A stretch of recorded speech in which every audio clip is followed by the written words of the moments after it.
Hi everyone, it's Sandra, and this is Peekaboo, and oh, look, being outside, drying off. Anyway, today I'm going to talk to you about how I am prepping this worm bin to receive a lot more worms for our upcoming move, and also prep it so that I can, put it into an extended absence. It's going to have to go probably up to maybe 6 weeks without seeing me, and it's going to be in outdoor summer conditions. So I got a lot of prepping to do for this worm bin. Let me just move this aside. Oh, look how dry this is. I'm sorry, Peekaboo. You'll see that I've already started to add worms in this overturned container. So this is mostly overs and some worms came in. Let me just remove this fast food container. I'm going to do a total bin stir, at this point, I'm not even trying to harvest my bins, because the number one thing that I'm going to be doing to try to let this bin survive my absence, my extended absence, is I'm going to bulk it up. So I'm not going to put it towards a harvest at all. So putting these overs and the worms that were in here is a good step towards bulking it up, but let's do a total bin stir. Okay, so moisture is going to be part of what I addressed today. So bulking it up and moisture. Let's just start over here and turn over. This is Peekaboo, but I can see Pillbugs. It's taking a page from Eat My Shorts. Let's just go through what we can find here. I've been feeding a lot of diverse materials as we clean up our garden preparation for moving. This is a hydrangea. Look at the beautiful aeration this would add to a bin. Lovely, these stems and everything. This is just that stiff corrugated cardboard. This is another piece of corrugated cardboard. You can see the worms traveling along those channels. Now, I am feeling moisture even on these outer extremities, so I'm pleased about that. Because that means, that means there are worms here as well. And they're still into these cardboard layers. So it's going to be hard to do a total bin stir when I've got so many sheets of cardboard here. However, that's okay. I'll just kind of pile them up over here, and then we'll reverse it, and I'll do the other side. There we go. And you can see down the bottom, the castings are settling as these larger pieces of cardboard get worked around the edges by these worms. And so the castings will settle down towards the bottom. So by doing a total bin stir, I will help inoculate all of the cardboard edges and these other bits of chunky bedding. And I'm going to be adding more today. Here's some of our chicken bones. A bit harder because it's dried out, I think, in the greenhouse heat, but still crumbling and providing really essential nutrients for the worms. And okay, if you watch my last Eat My Shorts video, I talked about having a carbon-heavy bin will allow your worms to keep breeding and support a higher bin population. And there's a very young worm in here. Tells me this bin is still actively breeding, which, look at all the carbon in it. Not surprising. So that's one of the things I'm going to be doing today, is I'm going to be upping the carbon of the bin. Not only because I want it to support a much higher worm population, but I don't just want my worms to survive our move. I want them to continue to breed. And so having the bulk of a lot of carbon bedding, not just building up castings, but having carbon bedding will help that end. It will help the worms continue to breed as the carbon to nitrogen ratio stays high. And I'll put a link to that Eat My Shorts video where I explain the science behind that in the description. There's our last corner. So yeah, there were some dry bits around the edges. Certainly, what's that, avocado shell. Some things were drying out, but by and large, the center of the bin, or where the food was, is still lovely and moist. Like it's the worms all through these corners, which indicate they weren't as dry as I feared. Okay, so now that I've got all of this over here, let's just flip it. Just making sure I'm picking up the castings off the bottom, because remember, that's what I want. See, I just flipped the carbon. The cardboard is now on the bottom. The castings are going on the top. Well, actually just tumbling around, mixing in with them.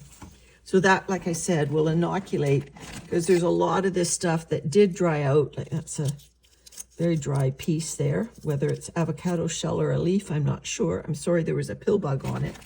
So let's take a look at this side. See these tamales, you can hear how dry the tamale are. And they're not going to go anywhere when they're this dry, so they need to be buried deep. All right, so putting a lot more carbon into this bin is going to keep these worms reproducing.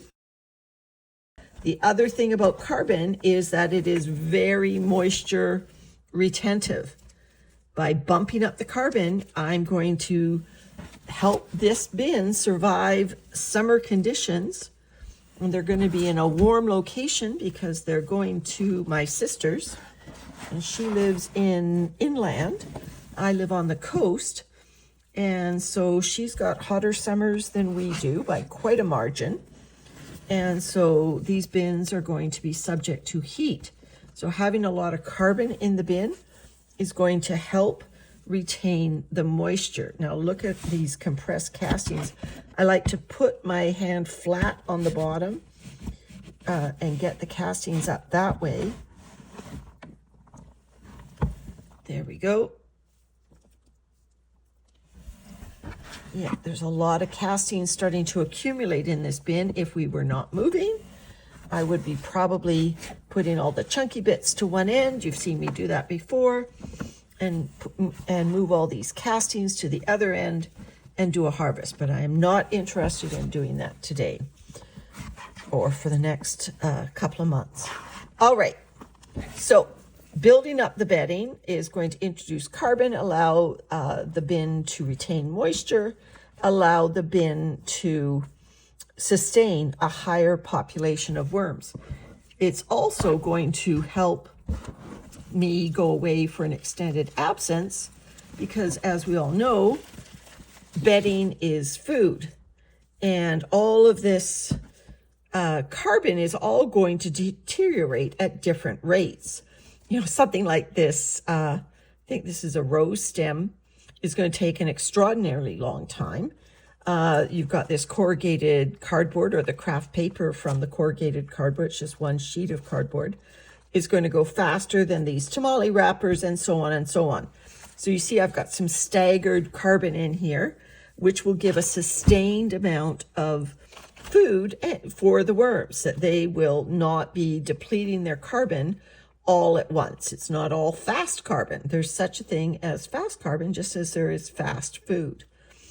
There is still worms tucked into, and I know there's no food left there, but you can see the eggshell grit here. Remember, I lasagnaed the food between the layers of cardboard.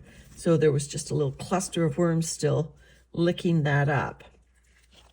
Here's a toilet tube, which a toilet tube is a very simple type of paperboard. I put some food in that, so I'm expecting to find some worms. Yep, there's some worms still in there. So this is a very simple type of paperboard that will go faster even than cardboard once it gets sufficient moisture all around it. So, so I want a variety of forms of carbon so that the worms, will spread out their consumption of the food in the bin. I'm going to give them a feeding of food now, and we'll do so right up until the point that we leave them to be on their own. but the carbon will sustain them over the long term.